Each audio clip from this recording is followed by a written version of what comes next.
250'den beri. 250'den болобу? Бүгүнкү баа. Эртең бүс күн дагы баа өйдө ылдый болсо ошого жараша болот. Баракасын берсин, болобу?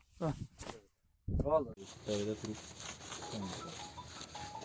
Өрөктү таңгактоо жарыяны кетип атат мынакей. Марлиге салынып, үстү мына ушундай коробкалар менен кагаз менен жабылат экен мынакей.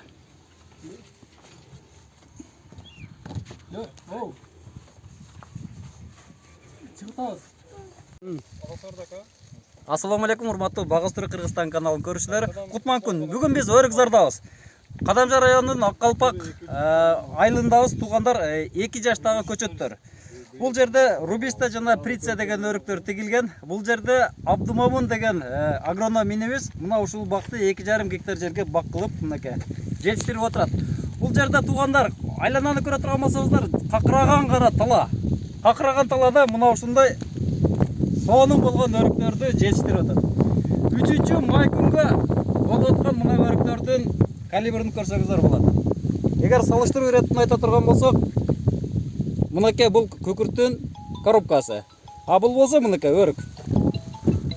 Мына ушундай чоң өрүктү жеткизип аткан агроном инебиз Кимзаштанын ишкери Абдумомун Абдурахманович. Мына ушул жигиттин өрүк багындабыз азыр. Бул качан тигилди? Эмне бул идея каяктан келип калды сага, Абдумомун? Сен каяктан көрүп калдың? Мындай бактарды мисалы үчүн азыр Өзбекстандан гана. Абдумомун бул бакты тиккениге канча жыл болду? Буюрса 2 жылга толду. 22-жылы жазын, жок, 23-жылы жазында отургузганбыз. Бул бак Приция основной бул жерде. Приция менен Рубиста основной. Анан Магадор, Микадо, анан дагы бир сорту бар. Ошолорду отургузганбыз. Азыр бышып жетилгендер бул Приция бышып жетилди эрте. Ал мунун артынан бир 3 күндүн тегерегинде уже Рубиста чыгып баштайт. Анан булардын өзгөчөлүктөрү, подвойлору Мирабалан деген сорт экен. Подвой экен. Бул биздин мына кумдак, жандай таштак жерлерге жакшы отурат экен. Бул бизге биринчи жылдары кыйын болду да. Биринчи, анан экинчи жылдары, основной биринчи жыл кыйын болду.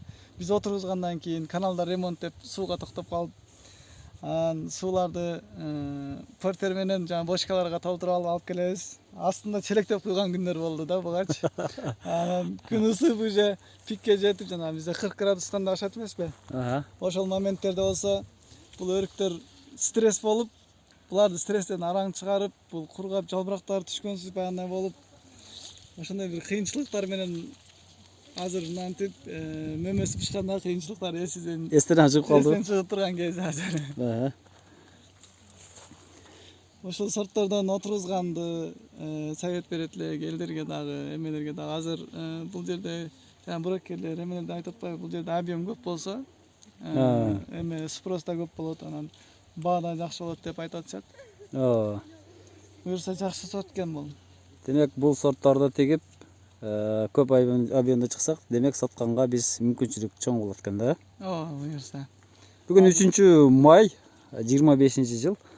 Күндүн ысыктыгы бүгүн бир 30дан ашып атат окшойт бүгүн негизи. Бул негизи эрте бышчы столовой сорт. Бул эми как болбойт эми туугандар. Муну сразу жеш керек, экспорттош керек. Мына ушундай сорттор. Компот жасаш керек.